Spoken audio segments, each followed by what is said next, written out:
அனைவருக்கும் வணக்கம். மேசராசிக்காரர்களுக்கு 3 மற்றும் 6ஆம் இடத்தின் அதிபதியாக இருக்கிறாருங்க புதன்.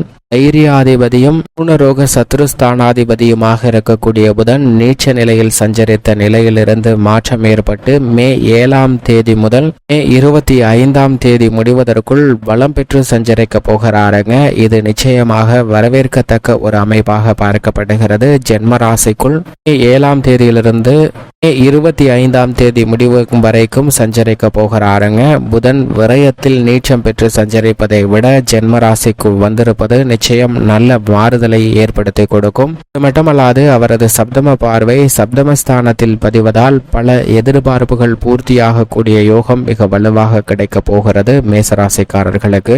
அறிவுக்கு அதிபதியாக திகழக்கூடிய புதன் மே மாதம் 7ஆம் தேதி முதல் நீச்ச நிவர்த்தி பெறுகிறார். மே 25ஆம் தேதி வரை வலுவாக மேசராசியில் சஞ்சரிக்க போகிறாருங்க.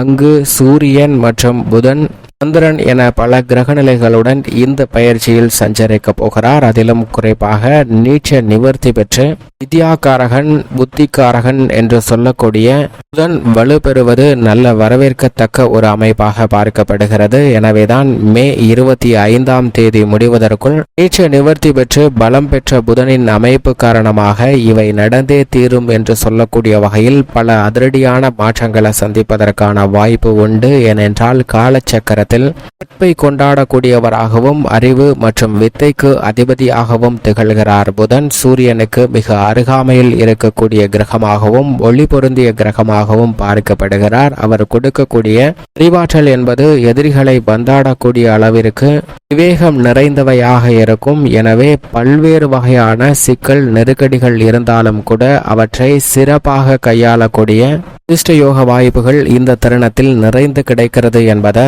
தெளிவாக உறுதிப்படுத்துகிறார். என்றால் வித்யாகாரகன் மீனராசியில் நீச்சம் பெற்று சஞ்சரிப்பதை விட தற்போது பலம் பெறுவது மிக பெரிய அளவில் வரவேற்கத்தக்க ஒரு அமைப்பாக பார்க்கப்படுகிறது. எந்த பணியை மேற்கொண்டாலும் அந்த பணியை சிந்தித்து அதற்கு ஏற்றபடி சிறப்பான முடிவை மேற்கொள்வதற்கான வாய்ப்பையும் பல நல்ல விஷயங்களை சிறப்பாக செய்து முடிக்கக்கூடிய யோகத்தையும் வலுவாக ஏற்படுத்தி கொடுக்கிறார். எனவேதான் பல்வேறு வகையான தடைகள் சிரமங்கள் அகன்று முன்னேற்றமும் வெற்றி வாய்ப்பும் நிறைந்து கிடைப்பதற்கான யோகம் நிச்சயமாக உருவாகியுள்ளது. புதனின் பார்வையில் சூரியன் சுக்கிரன் செவ்வாய் போன்ற கிரகநிலைகள் நட்பு கிரகங்களாக பார்க்கப்படுகின்றன. அது மட்டுமல்லாது குரு சனி ராகு கேது போன்ற கிரகநிலைகள் சம கிரகமாக இருக்கின்றன. இதில் குரு தனதை பார்வையில் புதனை பகை கிரகமாக பார்த்தாலும் கூட புதனின் பார்வையில் குரு சம கிரகமாக இருக்கிறார். அது மட்டுமல்லாது சனியின் பார்வையில் புதன் நட்பு கிரகமாக இருக்கிறாருங்க. மட்டுமல்லாது புதன் பார்வையில் சந்திரனை மட்டும்தான் பகை கிரகமாக பார்க்கிறார். ஆனால் சந்திரனின் பார்வையில் புதன் சமகிரகமாகவும் நட்பு கிரகமாகவும் இருக்கிறார். எனவேதான் காலச்சக்கரத்தில் நட்பை கொண்டாடக்கூடியவராகவும் வித்தைக்கு அதிபதியாகவும் பார்க்கப்படுகிறார் புதன். அப்படிப்பட்டவர் வளம் பெற்று சஞ்சரிக்கும் போது அனைத்து விதமான பணிகளிலும் மிக சிறப்பான வளர்ச்சியும் முன்னேற்றமும் கிடைக்கும். ஏனென்றால் புதன் வலுவாக சஞ்சரித்தால் மிக கடினமான சிக்கல் நிறைந்த காரியங்களை கூட சாதாரணமாக செய்து முடித்து அதன் பலனை பெறுவதற்கான யோகம் நிறைந்து கிடைக்கும். எவ்வளவு பெரிய சவால் நிறைந்த பணியாக இருந்தாலும் கூட தனக்கு கிடைத்திருக்கக்கூடிய அறிவாற்றலை மதிநுட்பத்தை பயன்படுத்தி அதை எப்படி சிறப்பாக செய்வது என்ற யோகம் மிக வலுவாக அள்ளி கொடுக்கிறாருங்க. அப்படிப்பட்ட ஒரு அமைப்பில் தான் நீச்ச நிவர்த்தி பெற்று பலம் பெறுகிறார். இந்த தருணத்தில் 7ஆம் தேதி முதல் 25ஆம் தேதி முடிவதற்குள் பலம் பெற்று மிக வலுவாக சஞ்சரிப்பதால் அதீத நன்மை நிச்சயமாக கிடைக்க போகிறது. இது மட்டுமல்லாது புதன் கெட்டால் புத்தி கட்டுவிடும் என்பார்கள். நோய்வாய்ப்படுவதற்கும் பல்வேறு வகையான தடைகள் சிரமங்களை சந்திப்பதற்கான சூழலும் உருவாகும். எதை செய்தாலும் உணர்ச்சி வசப்பட்டு குழப்பலாகவும் சிக்கல் நிறைந்தவையாகவும் மாற்றிக்கொள்ளக்கூடிய சூழ்நிலை உருவாகும். மிக எளிதாக முடிக்க வேண்டிய பணிகளை கூட இடியாப்ப சிக்கலை போல் மாற்றிக்கொள்ளக்கூடிய சூழல் புதன் கெட்டுவிட்டால் ஏற்படுவதற்கான வாய்ப்பு நிச்சயமாக உருவாகும். அப்படிப்பட்டவர் தற்போது நீச்ச நிவர்த்தி பெற்று பலம் பெற்று சஞ்சரிக்க போகிறார். எனவே இந்த பயிற்சியில் மிக அதிரடியான மாற்றங்களை அள்ளி கொடுப்பார். ஏனென்றால் சூரியன் உச்சம் பெற்று சஞ்சரிக்கிறார். சிங்கு சுக்கிரனும் சஞ்சரிக்கிறாருங்க. துவக்கத்தில் சந்திரனும் சஞ்சரிக்க போகிறார். எனவே கிரகநிலைகளுடன் இணைந்து சஞ்சரிக்கக்கூடிய இந்த தருணம் என்பது மிகப்பெரிய அளவிலான மாற்றத்திற்கும் முன்னேற்றத்திற்கும் அடித்தளமிடக்கூடிய வகையில் அமைய போகிறது என்பதை தெளிவாகவும் துல்லியமாகவும் உறுதிப்படுத்துகிறார். அது மட்டுமல்லாது புதன் அறிவுக்கு மட்டுமல்ல, வித்தை, கணிதம், ஜோதிடம், மீடியா, செய்தித்தாள், பேச்சுத்திறன், பயந்த சுபாவம், நகைச்சுவை உணர்வு, போதிக்கும் ஆற்றல் போன்றவற்றை மிக வலுவாக அள்ளி கொடுக்கிறாருங்க. எனவேதான் புதனுடைய அமைப்பு காரணமாக பல அதிரடியான நன்மைகள் நிறைந்து கிடைப்பதற்கான யோகம் உண்டு. புதனின் ஆட்சி வீடாக மிதுனமும் இன்னியும் பார்க்கப்படுகிறது. கன்னிராசி அவரது உச்ச வீடாகவும் இருக்கிறது. இப்போது செவ்வாயின் ஆட்சி வீடான மேசராசியில் வருவது புதனின் பார்வையில் அவரது நட்பு கிரகமாக இருப்பதால் பல்வேறு வகையான நல்ல வாய்ப்புகளை நிறைந்து கொடுக்க போகிறாருங்க. பல்வேறு வகையான பின்னடைவுகள், தேவையில்லாத கருத்து வேறுபாடுகள், அதன் காரணமாக சந்தித்து வந்த மன வருத்தம், வேதனை போன்றவை நீங்கி ஒரு பிரச்சனைக்கு எப்படி சிறந்த முறையில் தீர்வு காண முயற்சி செய்வது, அதை எப்படி நாம் அடைவது என்ற பல நல்ல வாய்ப்புகளை இந்த தருணத்தில் புதன் ஏற்படுத்தி கொடுக்க போகிறார். இது நிச்சயமாக மிகப்பெரிய அளவில் வரவேற்கத்தக்க ஒரு அமைப்பாக தான் பார்க்கப்படுகிறது. என்றால் இவ்வளவு காலம் சுமார் ஒரு மாதத்திற்கு மேலாக நீச்ச நிலையில் வக்ரகதியிலும் இழவிழந்து மேலும் மேலும் பல சோதனைகளையும் சிக்கல்களையும் சந்திப்பதற்கான சூழலை வித்யாகாரகரான புதன் ஏற்படுத்தி கொடுத்தாருங்க. உணர்ச்சி வசப்பட்டு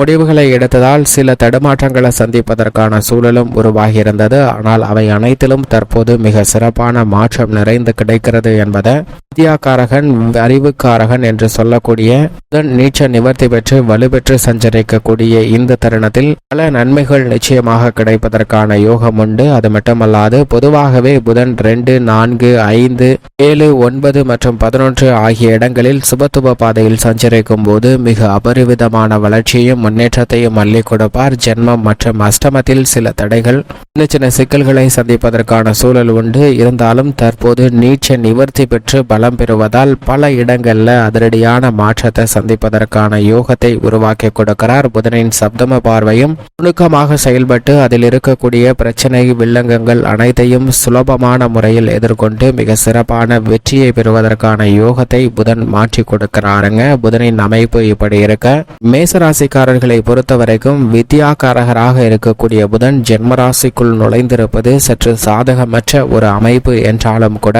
அவர் மிக வலுவாக விரயஸ்தானத்தை விட்டு விலகி இருக்கிறாருங்க. எனவே விரய செலவுகள் கட்டுக்குள் வரும், அலைச்சல் சார்ந்த விஷயங்கள் மிக பெரிய அளவுல கட்டுக்குள் வருவதற்கான யோகம் உண்டு. இது மட்டுமல்லாது ஜென்மராசியில் அமர்ந்து சப்தமஸ்தான பார்வையால் சப்தமஸ்தானம் ஆகிய கலஸ்தர ஸ்தானத்தை பார்க்கிறாருங்க. எனவே இல்லத்தில் திருமணம் உட்பட பல்வேறு வகையான சுப நிகழ்வுகள் மிகவும் சிறப்பாக கைகூடுவதற்கான அதிர்ஷ்ட யோக வாய்ப்புகள் இந்த தருணத்தில் நிறைந்து கிடைக்கிறது. இந்த வேளையில் ராசியின் ராஜயோகாதிபதியான சூரியனும் உச்சம் பெற்று சஞ்சரிக்கிறார். குருவும் ஜென்ம ராசியை விட்டு விலகி 2ஆம் இடம் ஆகிய தனஸ்தானத்தில் நுழைந்திருக்கிறார். எனவே இந்த தருணத்தில் பல அதிரடியான முன்னேற்ற வாய்ப்புகள் குடும்ப ரீதியாக கிடைக்க போகிறது. சனியும் லாபஸ்தானத்தில் இருப்பதால் புதன் ஜென்மராசிக்குள் வந்திருக்கக்கூடிய இந்த வேலை, வலுப்பெற்றிருக்கக்கூடிய வேலை என்பது உத்தியோக ரீதியாக மகிழ்ச்சியான நல்ல செய்தி நிச்சயமாக கிடைக்கும். தொழில்துறையில் ஏற்பட்டு வந்த பண சிக்கல், கொடுக்கல் ரீதியான விஷயங்கள் குறையும். சாதகமாக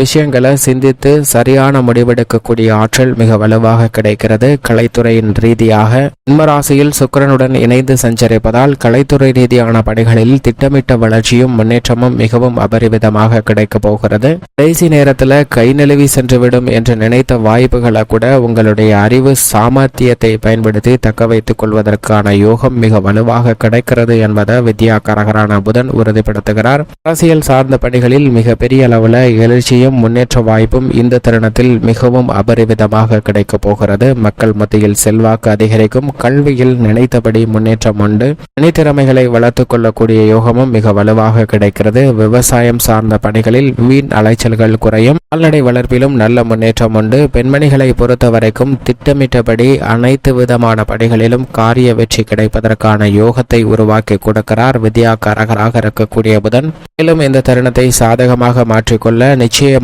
மேசராசிக்காரர்கள் வாரத்தில் புதன்கிழமை விரதமிருந்து அருகாமையில் உள்ள பெருமாள் ஆலயம் சென்று தீபம் ஏற்றி வழிபாடு செய்யுங்கள். தங்களுடைய வாழ்வில் ஏற்படக்கூடிய சிக்கல்கள், சிரமங்கள் விலகி மகிழ்ச்சியும் முன்னேற்றமும் மே 25ஆம் தேதி முடிவதற்குள் நிச்சயமாக நிறைந்து கிடைக்கும்.